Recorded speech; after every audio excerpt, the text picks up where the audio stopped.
Amerika Birleşik Devletleri, yaygın ismiyle Birleşik Devletler veya gayriresmi ismiyle Amerika, çoğunlukla Orta Kuzey Amerika'da, Kanada ve Meksika arasında bulunan, 50 eyalet ve bir federal bölgeden oluşan, federal anayasal cumhuriyet ile yönetilen bir ülkedir. Yeryüzünün 9,8 milyon kilometrekare yüzölçümü ile 3. veya 4. en büyük ülkesidir. 328 milyonu aşan nüfusu ile dünyanın en kalabalık 3. ülkesidir. Ülkenin federal bölgesi Washington'dur ve en kalabalık şehri ise New York'tur. Birleşik Devletler, Doğu kıyısı boyunca kurulan 13 koloni ittifakından doğdu. Büyük Britanya ile olan anlaşmazlıklar, bağımsızlığı sağlayan Amerikan Bağımsızlık Savaşı'na 1775-1783 arasında yol açtı. 18. yüzyılın sonlarında Amerika Birleşik Devletleri, Kuzey Amerika'da hızlı bir şekilde genişlemeye başladı. Kademeli olarak yeni bölgeler elde etti ve çoğu zaman yerli Amerikalıları yerlerinden etti ve yeni devleti kabul etmeye zorunlu bıraktılar. 1848'de Birleşik Devletler, kıtanın bir ucundan diğer ucuna kadar yayıldı ve köleliğin ortadan kalkıp kalkmaması tartışması ile başlayan Amerika İç Savaşı'na zemin hazırlandı. İspanyol-Amerikan Savaşı ve Dünya Savaşı, Amerika Birleşik Devletleri'nin dünya gücü olacağının sinyallerini verdi ve 2.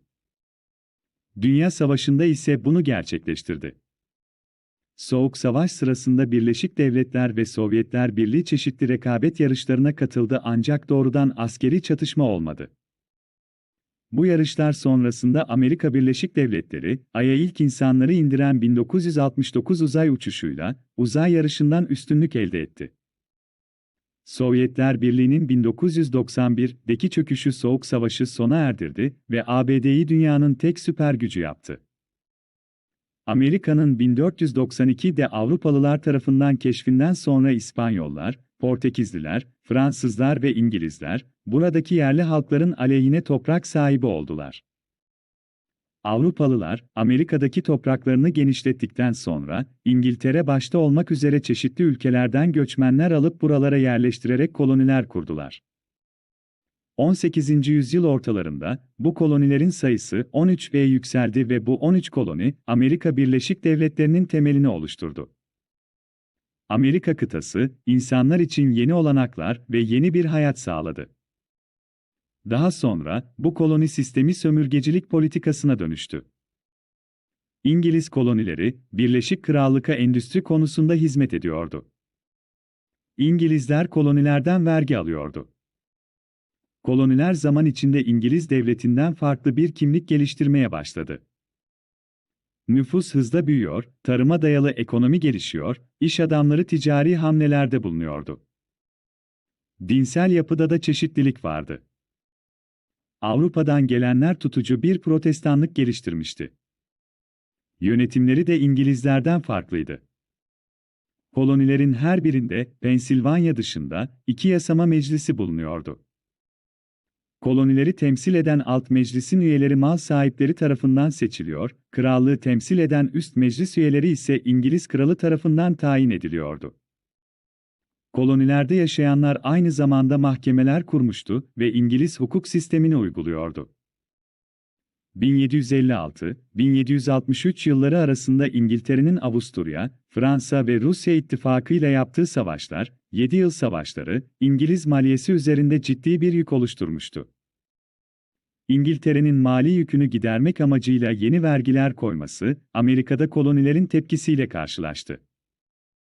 Koloniler yüksek vergiler ödeyip karşılığında hiçbir şey alamamaktan rahatsızlardı. Çay ihracatına gelen yüksek ek vergiyle koloniler, 18. yüzyıl ortalarından beri hazır oldukları bağımsızlık mücadelesini hayata geçirdiler. Savaşın başlarında George Washington ve Thomas Jefferson tarafından kaleme alınan ve özgürlük isteklerini dile getiren Amerikan Bağımsızlık Bildirgesi'ni yayınladı, 4 Temmuz 1776. Sonradan 4 Temmuz günü Amerika Birleşik Devletleri Bağımsızlık Günü olarak kabul edilmiştir.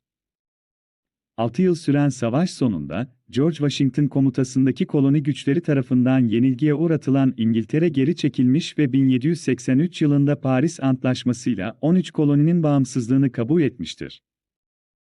Bağımsızlıklarını ilan eden koloniler, içişlerinde serbest eyaletlerden oluşan Amerika Birleşik Devletleri'ni kurdular. 1787.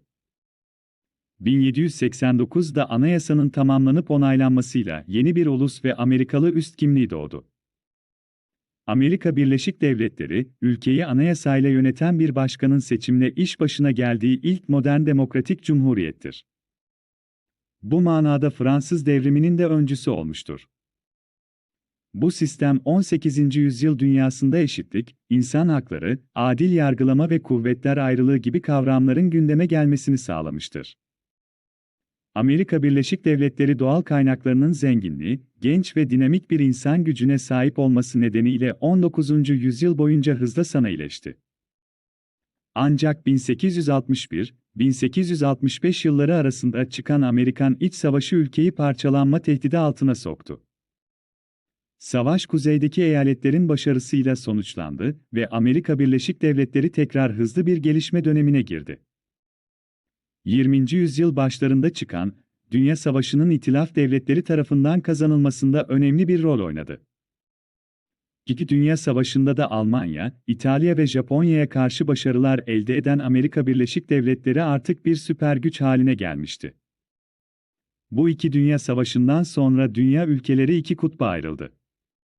Soğuk Savaş adıyla anılan bu dönemde Amerika Birleşik Devletleri NATO örgütü çatısı altında Batı bloğunun liderliğini üstlenirken Sovyetler Birliği Doğu bloğunun, Varşova Paktı, lideri durumundaydı. Soğuk Savaş yılları boyunca Amerika Birleşik Devletleri başta Kore Savaşı ve Vietnam Savaşı olmak üzere birçok savaşa katıldı. 1989 yılında Berlin Duvarı'nın yıkılışının ardından Soğuk Savaş sona erdi. 1990 yılında Irak'ın Kuveyt'i işgal etmesi üzerine çıkan Körfez Savaşı'nda Amerika Birleşik Devletleri Irak ordusunu yendi. Amerika Birleşik Devletleri 1995 ve 1999 yıllarında NATO ülkelerinin yardımıyla Bosna Savaşı'na ve Kosova Savaşı'na müdahale etti. 2001 yılında New York ve Washington, D.C. gibi büyük Amerika Birleşik Devletleri kentleri El-Kaide tarafından 11 Eylül saldırılarına sahne oldu.